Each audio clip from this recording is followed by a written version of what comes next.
From Texas, Representative Beth Van Duyne. She's a member of the Ways and Means Committee. Congresswoman, great to see you. So last month, Texas National Guard troops were deployed to Chicago at the request of the Trump administration to protect federal agents. They have since returned to your home state. I want to get your thoughts on the president wanting to send more than 500 troops into the nation's capital to safeguard our cities. Do you think this is the right approach?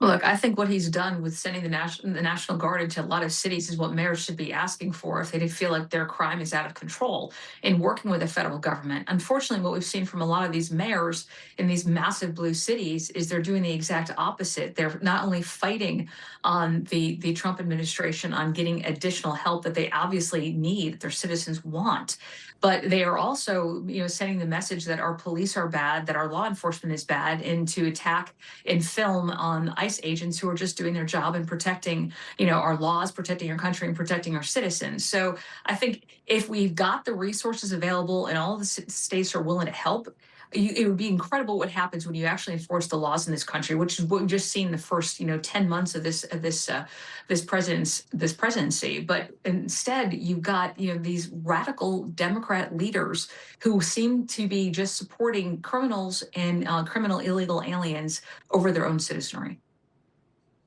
Yeah, and the president is now calling for stronger immigration control. Take a listen to this.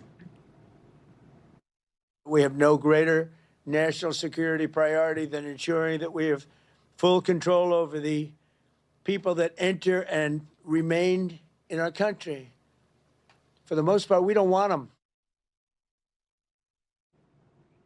And the president continued on Truth Social saying this: I will permanently pause migration from all third world countries to allow the U.S. system to fully recover, terminate all of the millions of Biden illegal admissions, including those signed by Sleepy Joe Biden's auto pen, and remove anyone who is not a net asset to the United States or is incapable of loving our country.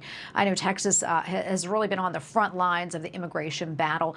So what's your reaction, Congresswoman, to the president's plan to pause immigration from third world countries? I think it makes a lot of sense. There's ramifications to letting in 20 million people illegally that haven't been vetted in our country. And that's exactly what we saw in the four years of the Biden administration. We've already seen places like New York that, their rents are already skyrocketing. But when you add, those thousands and tens of thousands of illegals in your community, all of a sudden housing is scarce and is hard to find. People who are paying taxes here who are now seeing, billions of dollars going to support folks who came here illegally. That is very frustrating. It should not happen. When we see crime rising, and we see potential terrorist attacks, none of those things should be happening. When we see what's going on in Minnesota, we've got all of those Somalians there that are basically taking over areas of Minnesota. They are targeting and chasing, trying to kill Christians in those communities, and the police seemingly doing nothing. You have to get control. I think right now, the first thing that they were, when you're looking at triage, the first thing that the Biden administration did was open it up. But the first thing that the Trump administration has done was to close the border. Now you've got to worry about the people who are in our country. And I've been saying this for years. It's not if we have a terrorist attack, it's when. When you have tens of millions of people who are in this country from countries that we don't know, they don't want to do us help, they want to do us harm, and aren't even willing to assimilate to our culture, you've got a problem. So I think right now, it's part of his triage. It's part of his solution. Get control of the border, get rid of the criminal illegal element that we have here, and make sure that the rest of the people who are here are vetted, and if they can be deported, to deport them. I mean, it's a sad state. We know that we are a nation of migrants. That's how we started. But when we actually started our country, there was a process that you had to go through. You had to legally enter. You had to learn the language. You had to take tests, knowing our history, knowing our culture, and you had to agree to assimilate. That was the whole purpose of migration. But when we have people coming over here from other areas, other cultures, who are basically taking over areas and ignoring our laws, you've got a problem. So I appreciate what this administration is trying to do. And I look forward to working on immigration laws that actually work and protect our citizens. Representative Beth Van Duyne, thank you so much for weighing in and coming on today. We appreciate it. Thank you.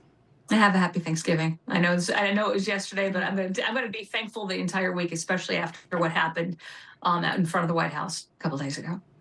Absolutely. Information. Truth is freedom. Is Newsmax. It's real news for real people.